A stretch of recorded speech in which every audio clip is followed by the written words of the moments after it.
Hello guys, welcome back to my mini blog. Guys, ಇದು day 6ನೇ blog. ನಮ್ಮ ದೇವ್ರಿಗೆ ಕೈ ಮುಗ್ದು ನಾನು ಇವತ್ತು ಹೊರಟಿದ್ದೆ ಕಾಲೇಜ್ ಕಡೆ. ಗಾಯ್ಸ್, ಇವತ್ತು ಸಖತ್ ಲೇಟ್ ಆಗಿಬಿಟ್ಟಿತ್ತು. ನನಗೆ ಇನ್ನು 3 ನಿಮಿಷ ಇದ್ದಿದ್ದು ನಾನು ಬಸ್ ಹತ್ಕೊಂಡು ಹೋಗೋಕ್ಕೆ. ಗಾಯ್ಸ್, ಇವರು ಹೋಗೋ ಸ್ಪೀಡ್ಗೆ ಬಸ್ಸಲ್ಲಿ ನಾನೇ ನಡ್ಕೊಂಡು ಹೊಟ್ಟೋಗ್ಬಿಡ್ಬೋದು, ಅಷ್ಟು ಸ್ಪೀಡಾಗಿ ಹೋಗ್ತಾರೆ. ನಾನು ಫಸ್ಟ್ ಪೀರಿಯಡ್ ಅಟೆಂಡ್ ಮಾಡಲಿಲ್ಲ, ಯಾಕೆ ಅಂದರೆ ಇವತ್ತು ಟೈಮ್ ಆಗಿಬಿಟ್ಟಿತ್ತು. ಹಂಗಾಗಿ ಗ್ರೌಂಡಲ್ಲಿ ಹೋಗಿ ಕೂತ್ಕೊಂಡೆ. ಗ್ರೌಂಡಲ್ಲಿ ಹೋಗಿ ಕೂತ್ಕೊಂಡಿರ್ಬೇಕಾದ್ರೆ ನನಗೊಂದು ಮೆಸೇಜ್ ಬಂತು ಯೂಟ್ಯೂಬ್ ಕಡೆಯಿಂದ, nice, your channel is attracting more use ಅಂತ ಬಂತು. ಆಮೇಲೆ ನಾನು ಇವತ್ತು ಲ್ಯಾಬ್ ಕೊಟ್ಟು ತೊಗೊಂಡೋಗಿಲ್ಲ, ಹಂಗಾಗಿ ನನ್ನ ಫ್ರೆಂಡ್ ಹತ್ರ ಇಸ್ಕೊಂಡಿದ್ದೆ. ಆಮೇಲೆ ಎಲ್ಲ ಊಟಕ್ಕೆ ಬಂದ್ವಿ. ಆಮೇಲೆ ಊಟ ತಿಂದ್ಕೊಂಡು ಎಲ್ಲರೂ ಮುಗಿಸ್ಕೊಂಡು ಆಮೇಲೆ ಎಲ್ಲ ಟೈಮ್ ಆಯಿತು ಅಂದ್ಬಿಟ್ಟು ಎಲ್ಲರೂ ಹೊರಟ್ವಿ ಬಯೋಮೆಟ್ರಿಕ್ ಮಾಡೋಕ್ಕೆ. ನಿಮ್ಮ ಕಾಲೇಜಲ್ಲಿ ಹಿಂಗೆ ಅಟೆಂಡೆನ್ಸ್ ಆಗ್ತದಂದರೆ ಎಸ್ ಅಂತ ಹಾಕಿ. ಆಮೇಲೆ ನಾವು ಲ್ಯಾಬ್ಗೆ ಹೊರಡ್ವಿ. ಎಲ್ಲರೂ ಲ್ಯಾಬ್ಗೆ ಹೋಗ್ಬಿಟ್ಟಿದ್ರು ಆವಾಗಲೇ, ಬಟ್ ನಾವೇ ಹೋಗಿರಲಿಲ್ಲ. ಆಮೇಲೆ ಲ್ಯಾಬೆಲ್ಲ ಮುಗೀತು. ಆಮೇಲೆ ನಾವು ಕಾಲೇಜಿಂದ ಹೊರಟ್ವಿ.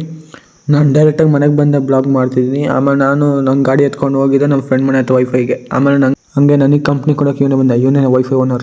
ಆಮೇಲೆ ಮನೆಗೆ ಬಂದೆ ರೆಕಾರ್ಡ್ ಬರೆಯೋಕ್ಕೆ. ಎಡಿಟಿಂಗ್ ಚೆನ್ನಾಗಿದೆ, ಕಮೆಂಟ್ ಮಾಡಿ. ಇವಾಗ ಎಡಿಟ್ ಎಲ್ಲ ಮುಗೀತು. ಇವಾಗ ಟೈಮ್ ಬಂದು 11:15.